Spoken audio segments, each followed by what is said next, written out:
Christian सेवरामध्ये आपलं स्वागत आहे। योग केवळ व्यायाम नाही तर जीवन जगण्याची एक सकारात्मक कला आहे, असे सांगत मुदखेड नगर परिषदेमध्ये आंतरराष्ट्रीय योग दिन मोठ्या उत्साहात साजरा करण्यात आला।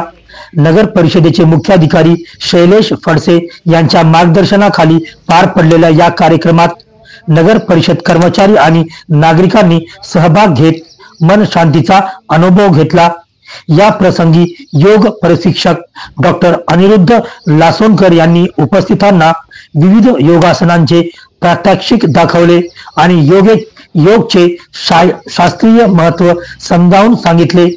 त्यांनी सांगितले की दररोज केवळ काही मिनिटांचा योग आपले संपूर्ण जीवन बदलू शकतो। कार्यक्रमात लेखाधिकारी शशिकांत पोळ, दिलीप पवार, रमेश सावंत, गणेश वडे, सचिन चुंचे, सुनील माळी, पिराजी जगताप, किशोर बोकेफोळ, रमेश हातागळे, राहुल चौधरी यांच्यासह नगर परिषदेतील अनेक कर्मचारी व नागरिक उपस्थित होते।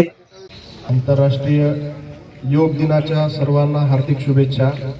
आज मुदखेड नगर परिषद मुदखेड मार्फत नगर परिषद प्रांगणामध्ये सर्व नगर परिषदेचे कर्मचारी, अधिकारी आणि मुदखेड शहरातील नागरिकांच्या वतीनं आपण योग अभ्यास शिबिराचं आयोजन केलं होतं। या शिबिराला उत्स्फूर्त प्रतिसाद या भागातील नागरिकांनी आणि सर्व आमच्या कर्मचाऱ्यांनी दिला। आज आपण योग करून आपलं शरीर आणि मन कसं स्वस्थ राहील या दृष्टीने प्रयत्न करूयात। त्याचबरोबर विश्वशांतीच्या दृष्टीनं आपण प्रार्थना सुद्धा केलेली आहे। सर्वांना परत एकदा योग दिनाच्या हार्दिक शुभेच्छा। धन्यवाद।